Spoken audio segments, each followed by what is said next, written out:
Hello and welcome to this video. My name's Barry Beckham. If you've seen my videos before and you've come back for more, then thank you very much for that. Welcome back. I need you. Please consider subscribing to my channel, and if you hit that notification bell, including the all bell, you'll be notified whenever I post a new video.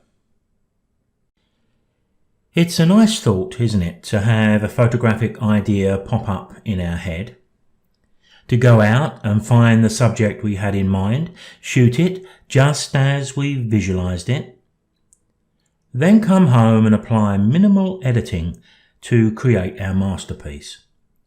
This happens all the time, doesn't it? Yes, about as often as the blue moon. If modern photography and image editing has given us anything at all, it's the ability to create an image. Make an image, you could say. But the right ingredients have to be there to start with.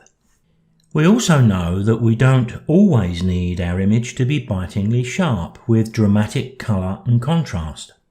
There's always going to be exceptions, of course, but it was while browsing and looking at this image that I decided to head in a slightly different direction with regard to the image editing.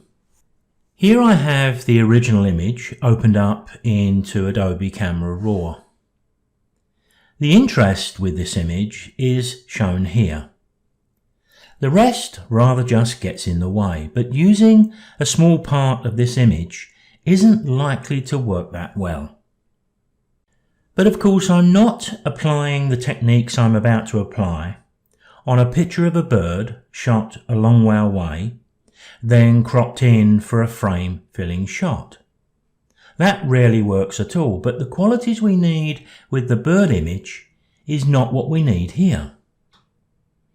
So nothing ventured, nothing gained is my thought, or horses for courses. Let's take a look. If we take a quick look up at the technical details, which we can see just below the histogram, you can see that I set the ISO quite high at 1600. I was hand holding with a 105mm lens, f8 at 320th of a second. What I'm going to do here is make a very heavy crop. Now, just before I make that crop, I'm going to go down to the hyperlink at the bottom center of the screen and click, because in the workflow, I'm going to tick the box to resize the image to fit. And I'm going to fit it to the long side, which with this image, it's 5616 pixels. What I'm telling the software to do here is when I crop the image, include extra pixels, in other words, interpolate the image up and retain the 5616 pixels on the long side. In addition, I've also got the little box ticked down below to open this up into Photoshop as a smart object, just in case we require it. A smart object just allows us to bounce backwards and forwards between Photoshop and Adobe Camera Raw to make changes as many times as we wish without losing any quality.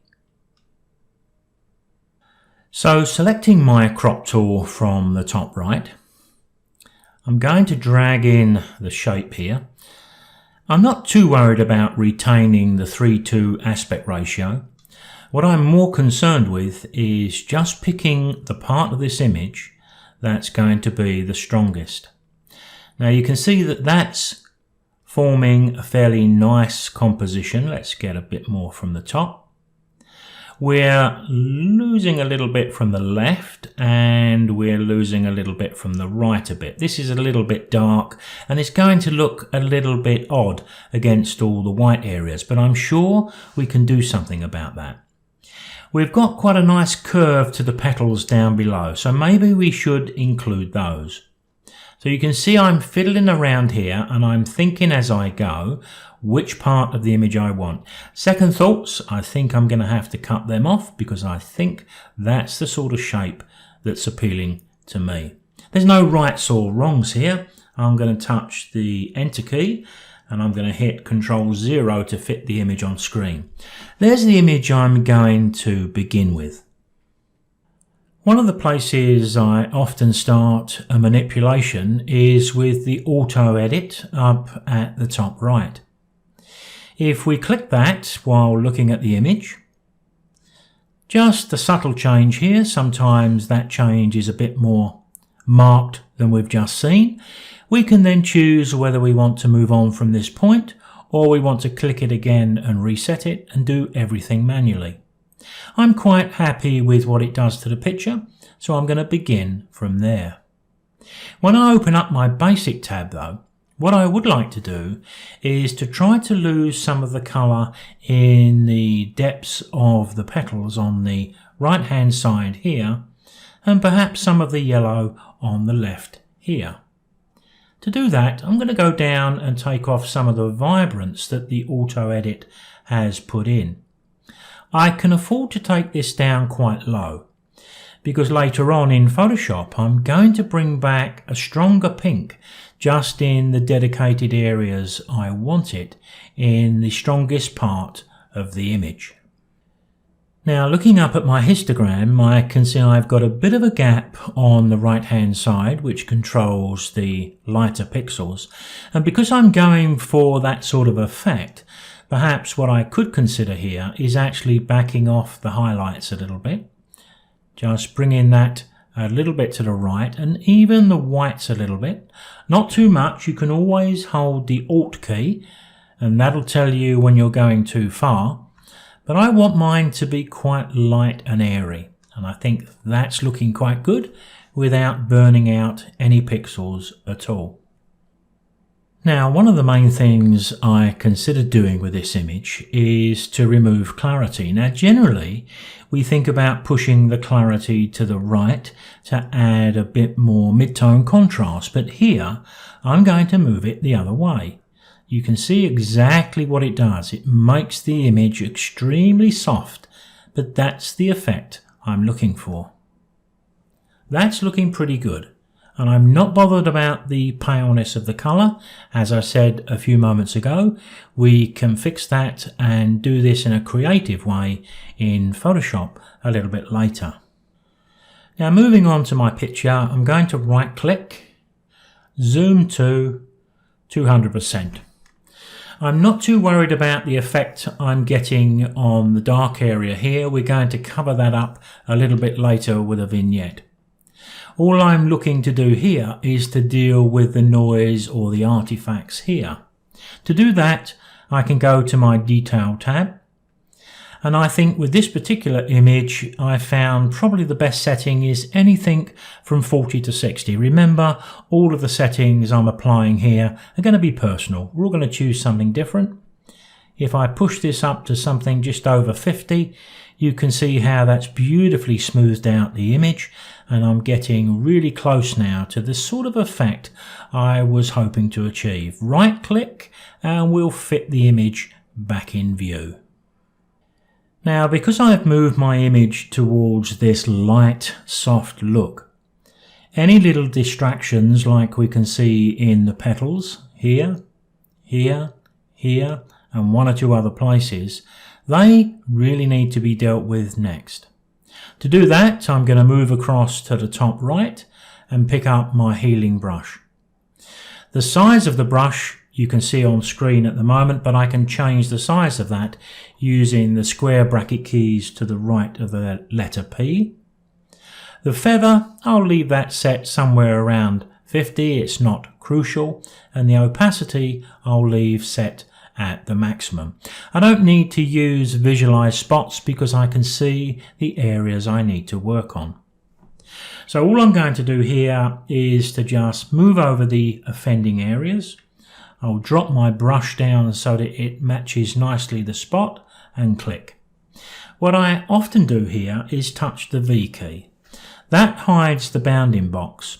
So as I move around and I touch other areas, I can instantly see if it's doing a job that I think is good enough. And so far, so good.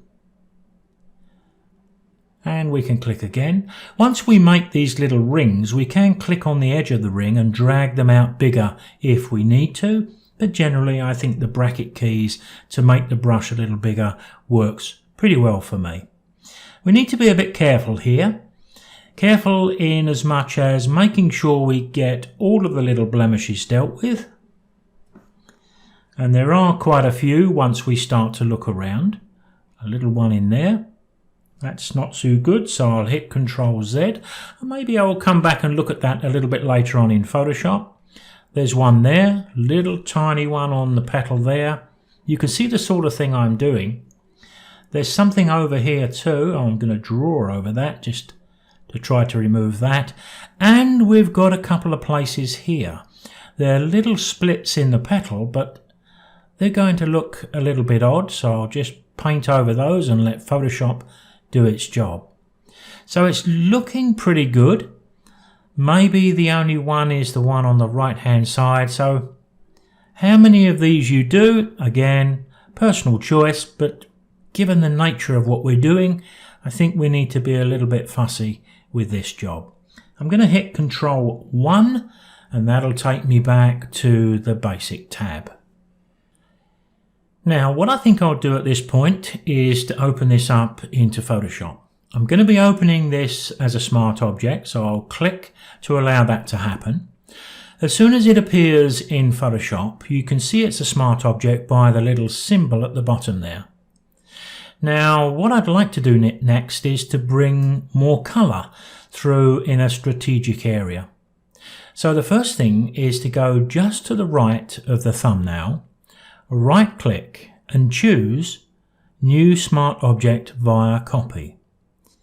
The reason I've made the copy in that way rather than just hitting Ctrl J is that these two images are now linked to Camera Raw, but they're independent, meaning if I select the bottom of the two and I make a change to this image by double clicking and opening this up into Camera Raw, the changes I make won't affect this one, which is the object of the exercise.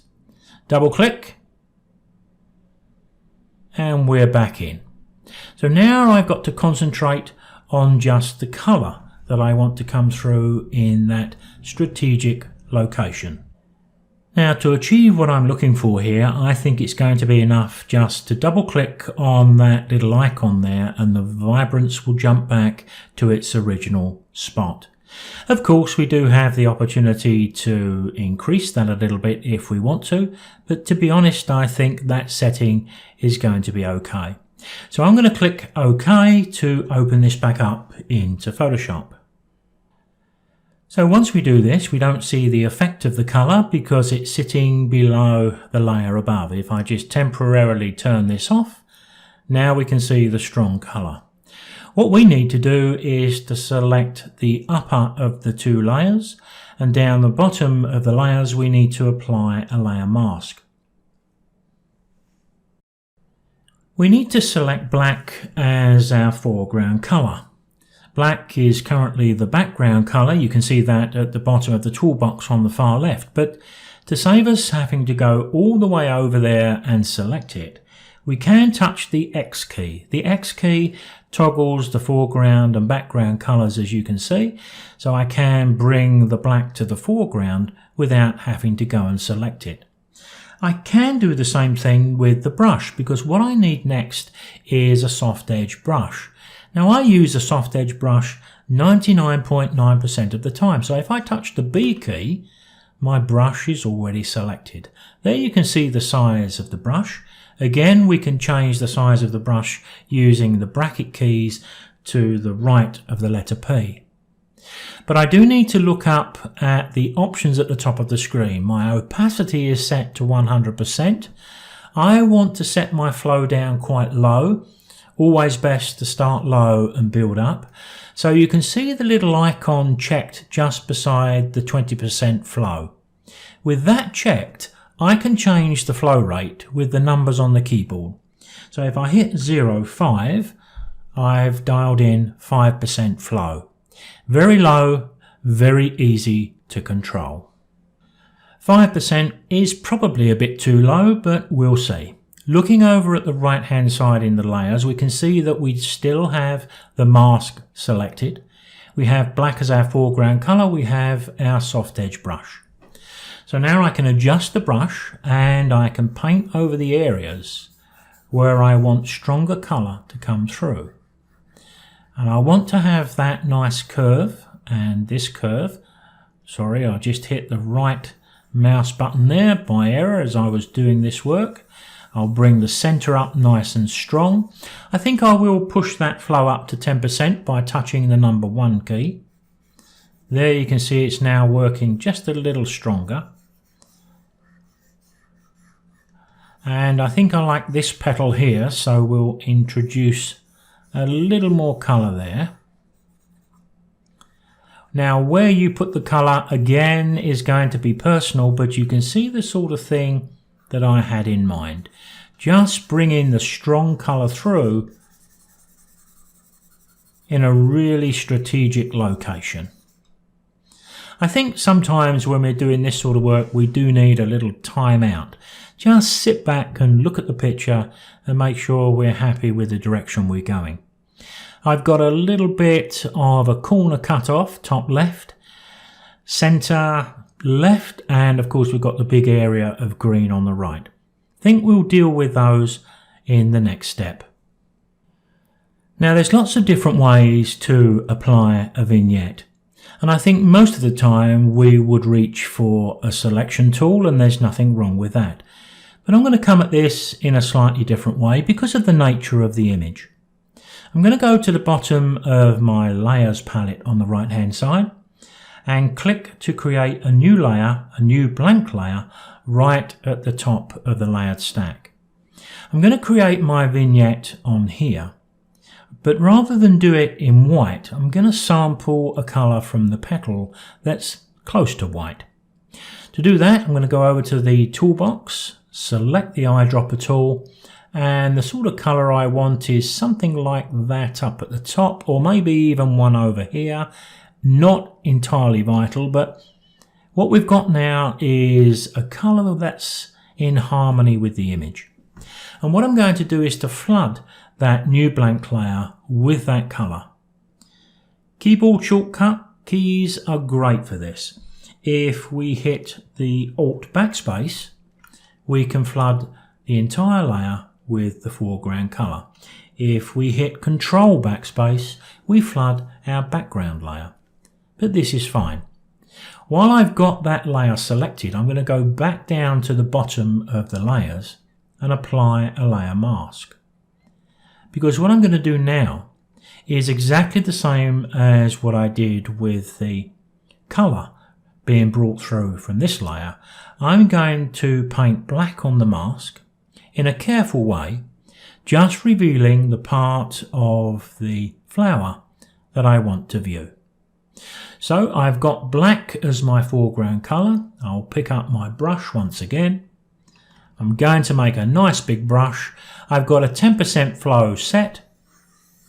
So now I can start to decide which part of my flower that I want to show. I think I'll make the brush even bigger, and I'm going to drop the flow rate down to about 5%. I'm going to take just a bit of time to make sure I get just the right part of the flower showing through my vignette or showing through my mask. Now I've deliberately gone just a little bit too far in a couple of places just so that I can demonstrate. If we paint black on the mask and it allows us to see through the layer that we've created at the top, then if I touch the X key and we switch to white and I adjust the brush accordingly, then what I can do is to temper some of those areas. And as I touch down there, instantly you can see that's too heavy. Control Z will undo it. Looking up at the flow, I'm going to drop that down to a very low 2, make my brush a bit bigger. Now I'll have to brush over that area more times to get the same effect. And that is what makes these brushes and this technique delicate. Here I've overdone things on the right hand side. I can afford to push the flow up a little bit here to about 10% with that number 1 key, just to take away that dark area. If I look over on the left hand side, maybe there's a little bit here that I'd like to drop back, so I'll make my brush smaller. I'll switch back to white, or stay with white I should say, but I'll drop my flow rate down to a very low one, just to take away a little bit along those edges. This is all small stuff. Around this edge here, I'm going to just switch to black, make sure I've got that nice and strong. Well, there I think you can see what I'm looking to do. And to be honest, I think I'm just about there. Always best to save this as a Photoshop file, retaining all of those layers to make sure they're safe, just in case tomorrow morning you may look at the image again and decide there's a little change you want to make. Assuming we don't and we've got it nicely saved, I can go to the top right of my layers and I can flatten the image to finish. As I bring the original image back onto the screen, we can see that with the creative process and with the help of Photoshop, we can create an image from something which we didn't intend at the time we pressed the shutter button. It's quite clear that we can't apply these sort of techniques to all of our images. Some are going to respond to this sort of technique, but many won't. But that's all part of the fun. It's picking out those and making a creation from almost nothing. It's also a reminder that sometimes it's not a good idea to be too hasty and delete images. Earlier on, I was saying that it's always a good idea to save our work as a Photoshop file, saving all of the layers, because we do look at the image a little bit later, maybe in the cold light of next day, and decide to make a change. And as I look at this image, I think I would like to just adjust the crop a little bit. I'd like to take a little bit from the top and just a little bit from the bottom. And as I spin the screen around, this is the sort of thing I had in mind. I'll see you next time.